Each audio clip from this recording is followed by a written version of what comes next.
Silencio o meu coração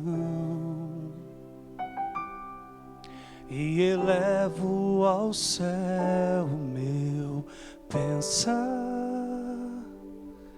Eu me prostro em adoração. Tua presença eu desejo experimentar. Te consagro ouvidos atentos e uma alma sedenta por ti. Sou um filho tão frágil e pequeno, mas tua graça me faz prosseguir. Fala, Senhor, fala comigo. Quero ter comunhão com meu melhor amigo. Fala, Senhor, com tua voz tranquila, abro meu coração. É tua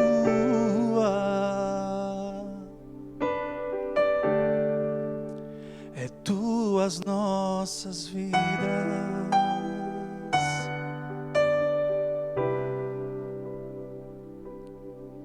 Silencio o meu coração. Fala conosco, Pai. E elevo ao céu o meu pensar. Eu me prostro em adoração. Tua presença eu desejo experimentar. Te consagro ouvidos atentos e uma alma sedenta por ti. Sou um filho tão frágil e pequeno, mas tua graça me faz prosseguir. Fala, Senhor, fala comigo. Quero ter comunhão com meu melhor amigo. Fala, Senhor, com tua voz tranquila, abro meu coração. É tua. Fala, Senhor. São tuas as nossas vidas. Fala, Senhor. Pai, há um desejo ardente no coração de cada um de nós, depois de termos visto o teu agir na vida de cada criança, levando-as a dançarem a Ti, a cantarem para o Senhor, a se expressarem, ó Deus, na simplicidade e na inocência dos seus corações. Ó Deus, arde no nosso coração um desejo de que o Senhor também fale com cada um de nós. Ó Deus, usa a Tua palavra preciosa, poderosa. E Deus, liberta-nos de tudo que possa impedir de entender a Tua palavra e sermos praticantes dela, Pai. Abençoe do menor ao maior em idade neste lugar. Os que nos acompanham pela internet, fala, Pai, conosco, para a Tua glória. Usa a minha vida, Pai, tão frágil, tão debilitada, uma vida cheia de pecados. Por isso me perdoa, Pai, me torna agora um canal do Teu amor a cada coração, para a Tua glória, para o Teu louvor, em nome de Jesus, que todos digam amém. Amém. Os juniores, até 12 anos, também tem uma programação especial para vocês lá em cima. Se você tem até 12 anos, pode sair ali em direção ao Ministério Infantil. E vá, porque hoje tem bolo, tem uma porção de coisa bonita lá.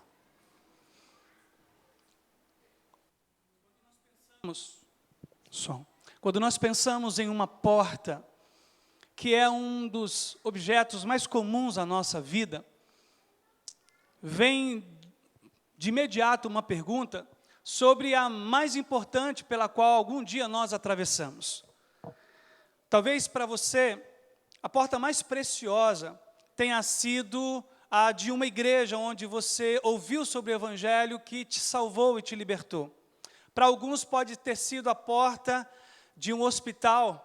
Talvez você foi bênção na vida de alguém, isso marcou a tua história, ou você estava do outro lado, aguardando que alguém entrasse porta dentro para te levar consolo, conforto, fortalecimento. Talvez tenha sido a porta de uma empresa que depois de algum tempo desempregado se abriu, te dando uma oportunidade para você exercer a sua profissão. Talvez tenha sido a porta do hospital quando você foi conhecer o teu filho, que acompanhou por 9 meses de gestação. Eu não sei, talvez a porta de um automóvel pelo qual você orou muito, e aí você abre aquela porta com alegria pelo bem conquistado. A porta da sua casa, que você com esforço conseguiu adquirir para toda a sua família. A porta é um dos objetos mais comuns à existência humana.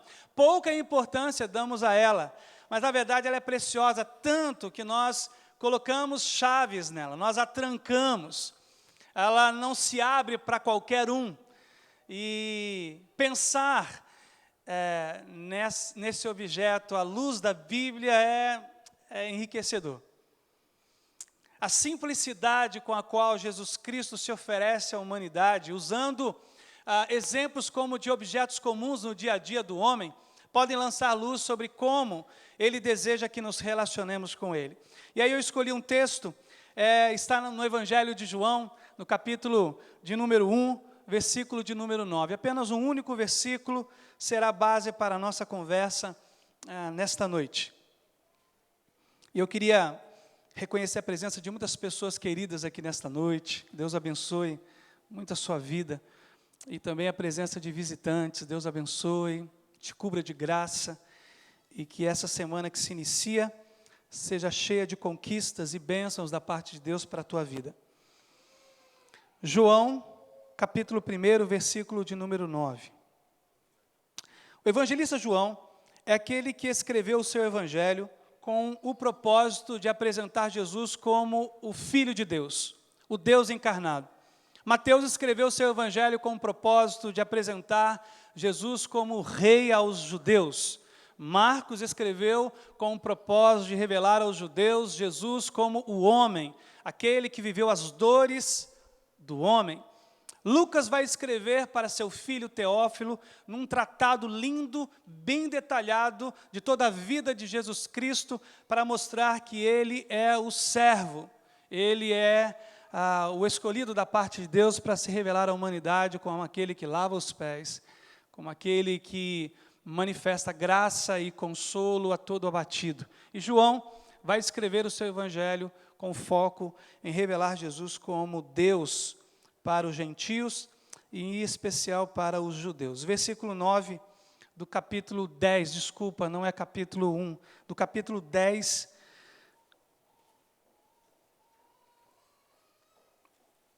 diz assim: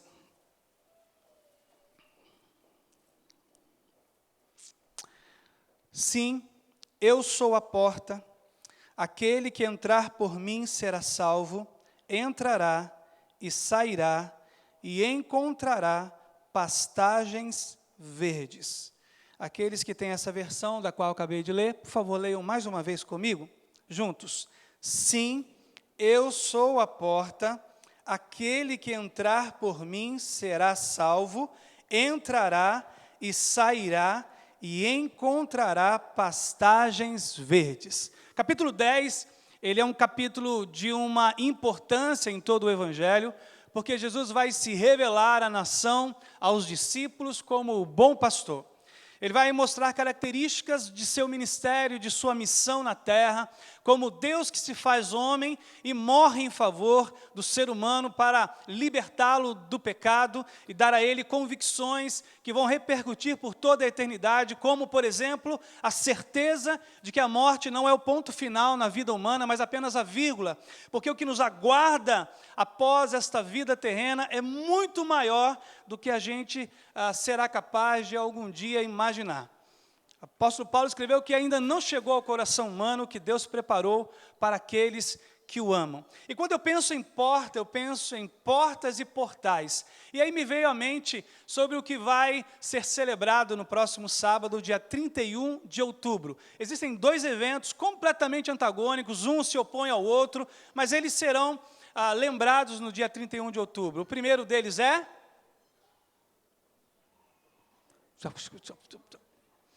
O primeiro deles, que infelizmente a sociedade mais coloca seus olhos, é o Halloween.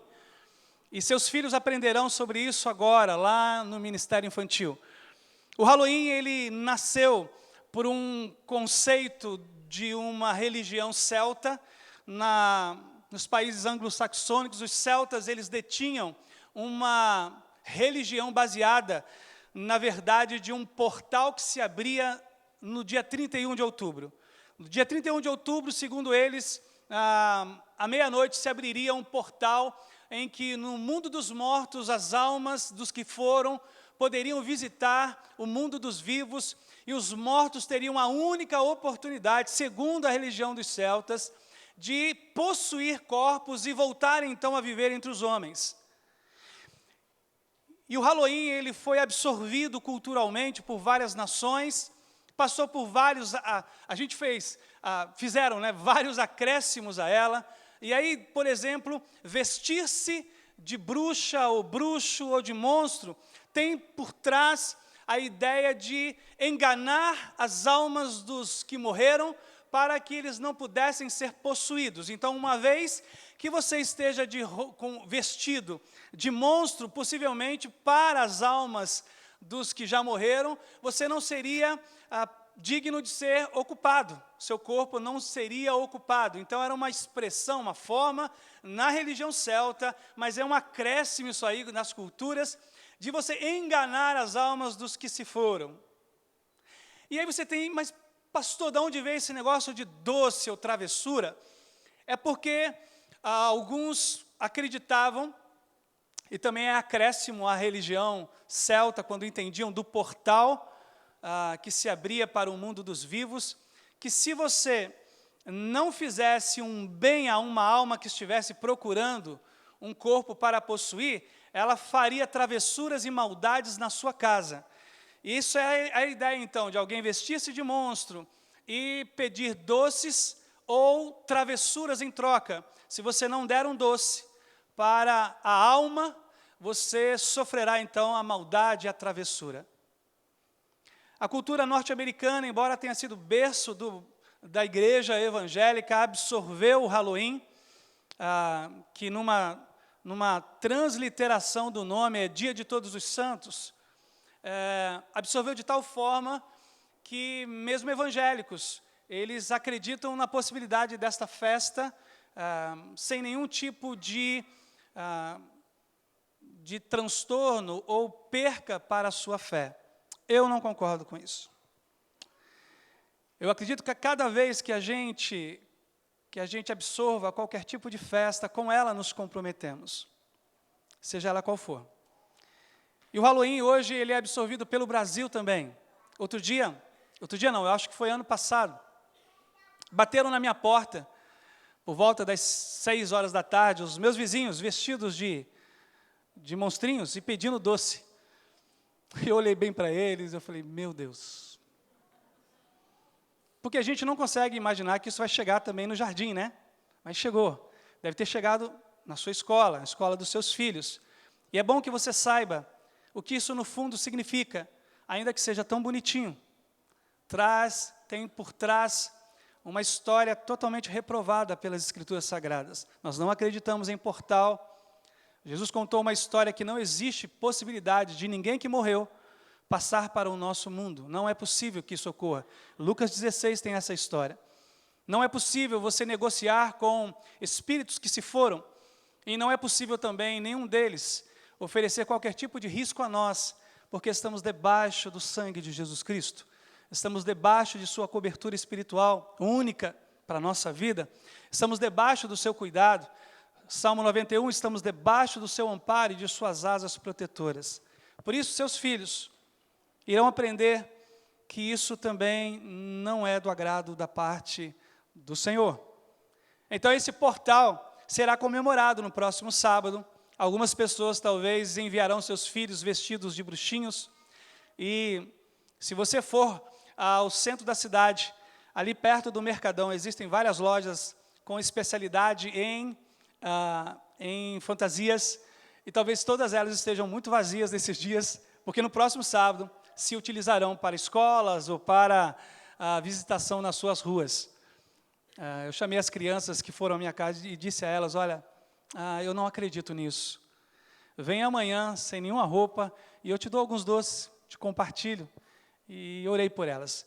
Talvez essa seja a nossa função nesse tempo, de olharmos para tudo que a sociedade nos propõe e não aceitarmos de pronto, mas como os bereanos, segundo a Bíblia, colocarmos à luz das Escrituras e então recusarmos, porque nós temos liberdade para fazer isso. O que talvez poucos saibam é que de portal há uma porta que será celebrada no próximo sábado, que em 31 de outubro de 1517 recebeu das mãos de Martinho Lutero 95 que são chamadas de teses contrárias à doutrina da igreja regente naquela época, a Igreja Católica Apostólica Romana. A Reforma Protestante, ela nasceu exatamente no dia 31 de outubro por causa de uma porta. A porta que recebeu uma declaração do coração fervoroso deste homem, que tinha por interesse, de maneira alguma, provocar qualquer revolução, mas levar a igreja a compreender quão distante estava da verdade bíblica. Martinho Lutero se deteve em um texto de Romanos e entregou o seu coração porque ele acreditou que nós só precisamos viver pela fé. E esse é o texto que movimenta as águas do seu coração e o leva a construir 95 posições pelas quais a igreja precisaria sofrer uma reforma. E se desencadeia a partir do momento em que ele prega as 95 teses na porta da igreja de Wittenberg. Se desenvolve a reforma que vai trazer o evangelho até a cada um de nós. É desse momento, nesta porta, que os luteranos têm origem na história, os anabatistas, os presbiterianos, os anglicanos, os metodistas, todas essas raízes para todas as denominações evangélicas no Brasil e no mundo inteiro. Quando a gente fala de Jesus como porta, olhando para o dia 31 de outubro, que muitos vão olhar para portais e outros vão se lembrar de uma porta, e essa porta ela é digna de ser lembrada porque foi especial na história da igreja. Eu queria me valer com você da declaração de Jesus de ser a porta principal, a porta mais preciosa oferecida ao ser humano. E Jesus ele tem uma maneira muito especial de se apresentar como essa porta. Ele acredita que se oferece para a humanidade como uma porta para ser atravessada, para ser transposta, uma porta pela qual o ser humano precisa abrir, uma porta pela qual cada um de nós, que hoje nos entendemos como salvos por Jesus, um dia tivemos que atravessá-la. Ele diz, aquele que passar por mim, já que eu sou a porta, ele será salvo. A salvação, ela não tem, de maneira alguma, ela não tem uma outra possibilidade, senão na pessoa de Jesus Cristo. De Gênesis a Apocalipse, nós não conseguimos entender, ainda que a gente a estude, de Gênesis a Apocalipse, cada texto, cada livro, cada capítulo, aponta para Jesus como uma porta única. Silvio Santos tinha um programa chamado A Porta da Esperança. E aí alguns programas copiaram e colocaram portas da esperança. Depois, porta do desespero. Jesus Cristo, ele é a única. E ele é exímio em fazer isso, irmãos. A filosofia dizia, há várias verdades. Ele disse, eu sou a verdade. E os gregos tiveram que engolir isso. Os romanos diziam, há vários caminhos que trazem as nações a Roma. Ele disse, eu sou o caminho. Os judeus acreditavam em várias possibilidades de vida, dentre eles alguns estudiosos da Bíblia diziam sobre a possibilidade de reencarnarem. Jesus disse, eu sou a vida, eu sou a ressurreição. Ele nunca abriu possibilidades, eu sou uma opção de verdade. Ele nunca disse, eu sou uma opção de vida. Ele disse, eu sou a porta, a única, a preciosa, a exclusiva para trazer salvação à tua vida. E nós precisamos entender isso. Precisamos entender que um dia Ele nos foi apresentado como uma porta pela qual atravessamos graciosamente, não por nossos méritos, não pelo que cada um de nós pôde fazer de bondade, mas pelos méritos dEle, pelo que Ele foi capaz de fazer por cada um de nós, em entregar a sua vida, como santo de Deus, por cada um de nós. É impossível ao homem, biblicamente, alcançar a salvação, se não for por Jesus. Pertenço à denominação batista desde o berço, desde pequeno, mas a denominação batista não salva. Quem salva é Jesus Cristo. Sou pastor há 18 anos, mas quem salva é Jesus, não é pastor. Só Ele, irmãos, nada mais, e ninguém mais. Não há uma outra pessoa, segundo o autor, em que a gente possa assegurar e confiar a nossa salvação. Nos últimos meses, 6 pessoas da IBAGE partiram para a eternidade. Estava conversando agora, no comecinho, com uma irmã que me compartilhou a morte do seu irmão. E ela estava dizendo, a Eusilene, eu acredito que eu vá me encontrar com ele um dia. Eu disse a ela, também acredito. Acredito que por causa da salvação, porque todos nós atravessamos a porta que nos foi aberta por Cristo, chamando-nos para o reconhecimento de nossos pecados, chamando-nos para o arrependimento e fé exclusiva nele, que nós um dia nos encontraremos no céu. Irmãos, eu tenho certeza absoluta disso, porque esta foi uma porta preciosa apresentada a mim aos meus 11 anos de idade. Foi para cada um de vocês também. Eu atravesso pela porta do meu carro, entro e saio diariamente, a porta da minha casa, a porta da igreja. Nenhuma dessas portas pode oferecer-me o que Jesus me ofereceu. Por isso ele diz, quem passar por mim será salvo.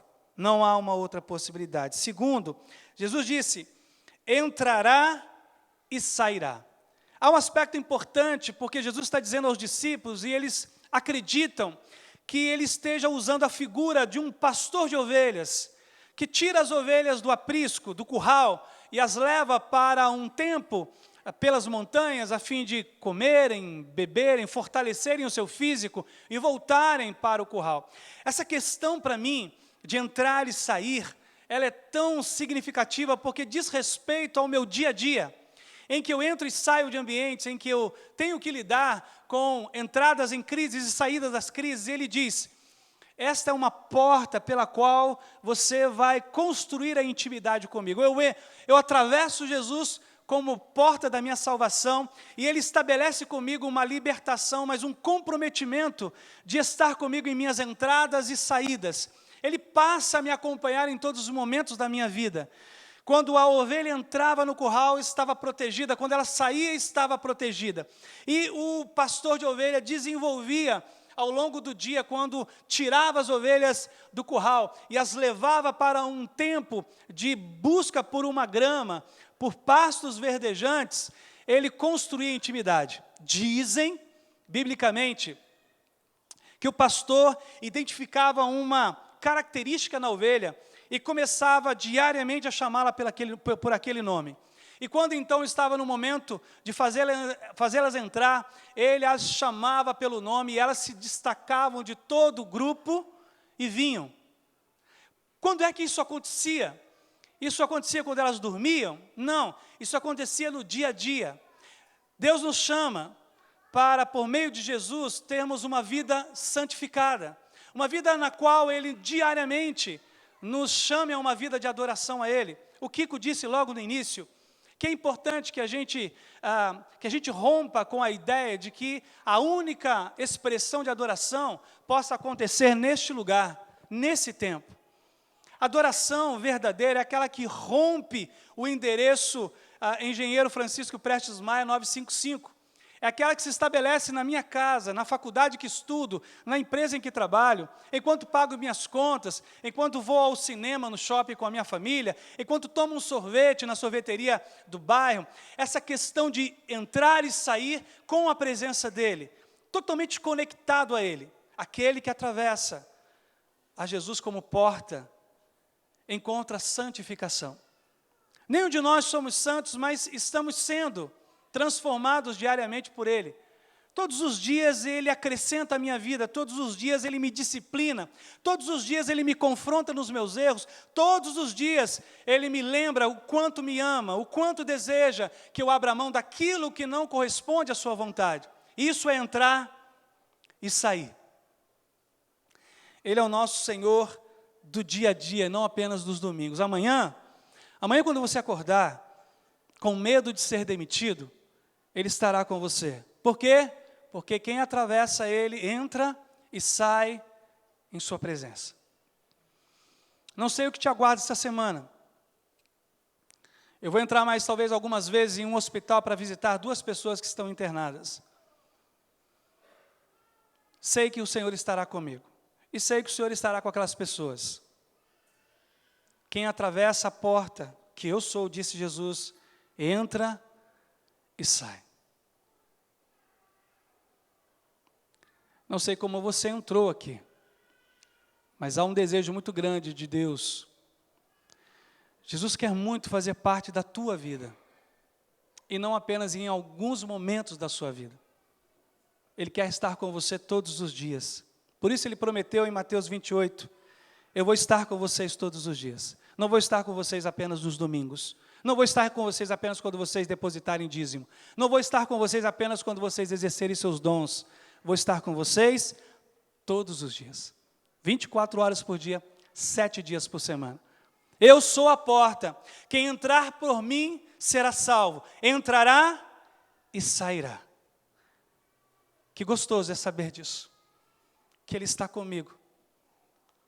E quando toda a história da humanidade se encerrar, quando minha vida chegar ao fim, sei que Ele estará ao meu lado. Por quê? Porque eu atravessei um dia esta porta. E a partir de então, estive em suas mãos para ser lapidado, transformado por Ele. É no dia a dia, guiados por Cristo, que nos tornamos transformados à sua imagem. É quando entramos e saímos. De qualquer lugar, em qualquer momento, temos a sua doce presença como bom pastor. Quando lobos vorazes, leões famintos e ursos intentam contra a nossa vida, o nosso pastor do dia a dia vai nos abençoar, vai nos proteger e vai nos ajudar. Como disse Pedro, quando o leão rugir ao seu derredor, não se esqueça do anjo do Senhor, o próprio Jesus, que se acampa ao seu redor. Terceiro e último lugar, Jesus nos lembra que quem entra por Ele, quem passa por Ele, quem admite nele a porta mais preciosa de sua existência, encontra nele satisfação. Encontra salvação, encontra santificação por causa do dia a dia com Ele e encontra satisfação. Durante o ano de 2015, o Ministério Pastoral da IBAGE, cercado pelo louvor, por palavras, escola bíblica dominical, quartas-feiras temáticas, nós trabalhamos o tema de Jesus ser tudo para nós. Em Jesus temos tudo o que precisamos para a nossa vida. Nós não precisamos de nada para além de Jesus, porque Ele nos ajudará, se for o centro da nossa vida, a conduzirmos nossa família de uma maneira saudável. Se Jesus estiver no centro da nossa vida, Ele nos ajudará a administrar financeiramente, Ele nos ajudará a administrar o nosso casamento, Ele nos ajudará a administrar os nossos sonhos e projetos, nossas dificuldades, nossas perseguições, se Ele estiver no centro da nossa existência.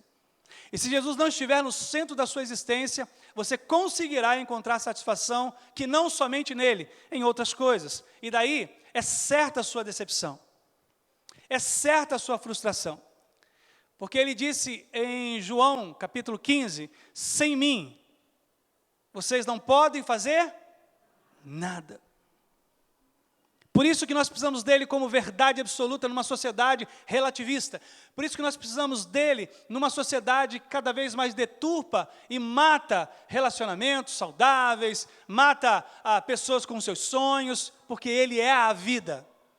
Nós precisamos dele, dependemos dele. Sem ele nós não conseguimos de maneira alguma viver. Nós vamos sobreviver. E ele veio para que a gente tenha vida e não sobrevida. Em João capítulo 10, versículo 10, o versículo posterior ao que nós lemos, ele vai dizer aos seus discípulos: eu vim para que vocês tenham vida em abundância. Eu não vim para que vocês sobrevivam. Eu vim para mudar isso. Você sobrevive, mas eu vim para trazer vida verdadeira para você. Você vai sofrer adversidades, você vai sofrer aflições, mas eu estarei com você. O barco vai parecer que vai afundar, só parecer, porque eu vou estar ao teu lado. Se nós nessa noite atentarmos para isso e decidimos encontrar nele satisfação. Eu não sei se Jesus estava pensando em Salmo 23, porque quando Jesus veio à terra, ele já tinha o Antigo Testamento para ler. Jesus ele entrava nas sinagogas e, por exemplo, leu Isaías 61. Então é muito possível que Jesus recitasse de vez em quando para os apóstolos em seus ensinos, porque nem todos os ensinos foram compilados e entregues a nós através dos evangelhos. Muito do que Jesus disse, muito do que Jesus fez, segundo o último capítulo de João, não foi escrito. Mas imagine que Jesus reúne os discípulos e diz: eu quero lembrá-los de um salmo escrito por Davi. Aquele que inspirou Davi. Você consegue entender um negócio desse? Jesus reúne os 12 depois, talvez, de um almoço, e dizem: eu quero lembrá-los de algo que encheu o coração do rei Davi. Eu tenho certeza que quando Jesus disse rei Davi, os discípulos que ainda não haviam compreendido muito bem diante de quem estavam, devem ter se alegrado. Que bom, conte-nos uma história do rei segundo o coração de Deus. E aí, mal sabiam eles que Davi estava falando de Jesus que agora estava diante deles. Quando Davi vai dizer no Salmo 23, o Senhor é o meu pastor e de nada terei falta. Eu fico pensando se Jesus pudesse ter dito: vocês não sabiam, mas Moisés falou de mim no Sinai. Vocês não sabiam, mas Abraão falou a meu respeito. Davi estava falando exatamente de mim, quando ele disse: o Senhor é o meu pastor. Ele estava apontando para mim. Eu encontro nele toda a minha satisfação. A versão original desse texto não é que Jesus vai ter que suprir todos seus caprichos e te dar tudo o que você deseja. Aliás, nenhum de nós faz isso com os nossos filhos. Não fazemos nem isso com amigos, de dar tudo quanto nos é pedido. Da mesma forma, ele não faz. Você vai ter que encontrar satisfação nele, colocando o seu reino em primeiro lugar. E aí vai ter que crer e confiar que ele vai suprir todas as suas necessidades. Todas as suas necessidades. Houve um tempo em que eu contei com um milagre de Deus, em que uma alma boa, que pudesse ter sido um instrumento nas mãos dele, me trouxesse algum tipo de recurso para o momento que eu estava enfrentando. E ele fez isso. Houve tempo na minha vida, na minha história, como família, como casal, em que eu fui suprido pelos passos verdejantes que ele nos conduz. Agora, a sociedade vai dizer para você que você não tem o melhor carro, que você não tem a melhor casa, que você não tem o melhor emprego. E Jesus vai dizer: filho, não busque isso, porque isso tudo vai ficar. Busque satisfazer-se em mim, com a paz que eu posso te dar, porque não adianta você ter carro do ano e não ter paz. Me lembro de um grande empresário que eu pastoreei, e um dia, indo à sua casa, ele disse: pastor, estou com muito medo, vou mandar meus filhos ano que vem para os Estados Unidos. Estou com medo deles serem sequestrados, os carros dele já eram blindados, ele tinha 2 seguranças na porta. Eu disse: isso não é jeito de viver. E lembrei a ele que, embora tivesse tanto recurso, o maior recurso de sua vida era a pessoa de Jesus Cristo. Não adianta nada você ter fama, status, e você não tem aquele que te ouve nas madrugadas quando se deprime. De nada vale. Fiz um estudo certa vez e ele foi disponível pela internet depois, sem eu saber. Não o estudo que fiz, mas outras pessoas estavam pensando a mesma coisa. E vários homens famosos da nossa história morreram deprimidos. Kurt Cobain, Janis Joplin, Jimi Hendrix, todos eles morreram cedo. Whitney Houston. Alcançaram a fama, o sucesso, dinheiro, recurso, mas não tinham satisfação para viver. Aquele que atravessa esta porta apresentada por Jesus como Ele mesmo, encontra satisfação.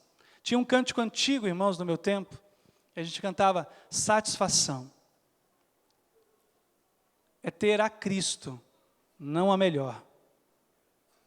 Prazer já visto, sou de Jesus. E agora eu sigo. Denuncie a sua idade aí, vai. Satisfação sem fim. Esse cântico era pequenininho. Foi a revolução na música, quando a igreja admitiu um violão. Hoje nós temos teclado, bateria, percussão, temos violão, 2 teclados, 2 data show. Naquele tempo, nem tínhamos retroprojetor, tínhamos um violão e a gente cantava satisfação. Hoje, a gente vem à igreja, eu sinto a falta de outros multimídia. A gente não consegue entender que Deus precisa ser a fonte de toda a nossa satisfação. Ele disse, eu sou a porta e quem passar por mim encontrará salvação de sua alma, encontrará santificação, porque entrará, sairá, mas vai encontrar pastagens verdes. Somos as ovelhas dele, ele é o nosso pastor eterno. O pastor Marcos Davi, pastor Kelner, pastor Samuel, são pastores que dependem do sumo pastor.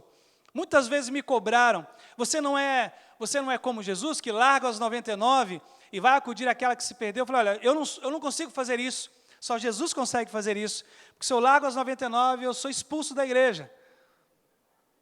Ser humano nenhum consegue fazer isso. Jesus estava dizendo de si, ele estava dizendo que algum pastor conseguiria fazer isso, de ser capaz de deixar 99 para atender uma, só ele é capaz de fazer isso. Nós não conseguimos, nós não sabemos o que priorizar, como é a demanda, por isso ele é o pastor da minha alma, ele é o meu eterno pastor, eu recorro a ele e me satisfaço nele. Posso ser debilitado na saúde, mas me realizo nele. Posso não ter todas as condições financeiras, mas eu me realizo nele. Ele é a razão da minha vida, ele é o centro da minha existência, ele é o que dá cor à minha vida, ele é o que dá sentido à minha casa. Sem ele, eu não consigo de maneira alguma ser feliz. E partirei dessa existência plenamente convicto de que estarei diante dele na eternidade. E ele quer que você tenha essa mesma convicção, que seus desertos, suas dores, suas lutas, não são de maneira alguma esquecidas por ele. Ele quer te levar aos pastos, onde a paz possa ser plena no teu coração. Quando o templo foi erguido em Jerusalém, construído por Salomão, filho de Davi, Salomão construiu no templo 12 portas, por causa das 12 tribos de Israel. Uma dessas portas se chamava Porta das Ovelhas. A Porta das Ovelhas era aquela pequena, estreita, pela qual as ovelhas atravessavam para serem purificadas, reconhecidas pelos sacerdotes e então oferecida no altar em oferta pelo pecado de cada ofertante. Eles levavam até ali, os sacerdotes fiscalizavam a oferta mediante a lei, macho de 1 ano, não podia ter defeito, elas eram purificadas nos tanques de purificação e então oferecidas. Nabucodonosor invadiu Jerusalém e destruiu os muros, as portas. Neemias, no ano 445, é enviado de volta para reconstruir. Sabem qual é a primeira porta que vai ser reconstruída? A Porta das Ovelhas. Isso é de um extremo significado teológico. Não se preocuparam com a porta principal da entrada, se preocuparam com a porta que apontaria para uma relação com Deus. De tudo o que viveram, de tudo o que experimentaram, de uma invasão e um cativeiro, enquanto foram feitos escravos da Babilônia por 70 anos, eles entenderam, vamos voltar, vamos reconstruir Jerusalém. E vamos começar por qual porta? A porta principal de entrada? Vamos começar pela porta dos cavalos? Vamos voltar pela porta dos enfermos? Não, nós aprendemos que a história nos mostrou que a gente se esqueceu da porta principal pela qual a gente constrói uma relação com Deus, que era baseada nas ofertas. Por isso, a porta principal, a porta mais preciosa, é a porta das ovelhas, a qual Jesus vai dizer: eu sou a porta das ovelhas. Eu sou aquela pela qual você vai passar e vai encontrar a salvação, o perdão para os seus pecados, a alegria para o seu viver. Nós vamos adorá-lo, nós vamos cantar para Ele, vamos dizer que assim como uma criança, a gente quer ter um coração, porque um coração de criança é capaz de reconhecer em Jesus sua fonte de satisfação, seu processo lindo, transformador diário e sua salvação de convicção. Se há alguém aqui nessa noite que não tem certeza da sua salvação, eu queria que nessa noite você renovasse sua aliança com Deus e dissesse: Deus, eu entendo que quando o Senhor diz que é a porta, que um dia eu te atravessei a teu convite, eu ouvi a tua voz doce, me chamando para um reconhecimento de quão precioso eu era para ti, que custou tua própria vida, e entreguei minha vida ao Senhor.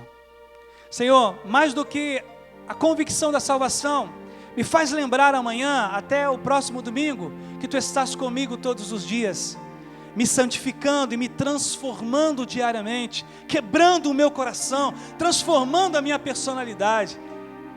Pai, não me deixe esquecer de que em Ti encontro tudo quanto eu preciso para viver. Porque se você perguntar a uma criança se ela quer um carro, ela vai dizer: não, eu só preciso de uma pipa, de um peão. Se você disser a ela: filho, você sabe quanto custa a mensalidade dessa casa? Ela dirá: não, pai, eu sei que o Senhor vai cuidar. Coração de criança é assim. Coração de criança entende a satisfação que pode depositar, a proteção. Meus filhos nunca me perguntaram, tem 11 e 10 anos, se eu deixei a porta aberta. Eles acreditam que o pai vai protegê-los. Nunca perguntaram quanto custa a mensalidade do carro que eu pago. Nunca perguntaram, porque eles entenderam que estar debaixo do meu cuidado é como estar debaixo do cuidado do Pai Celestial, que se importa, que cuida. Vamos colocar em pé e vamos cantar isso para Ele? Senhor, dá-nos um coração de criança que te reconheça e te ame.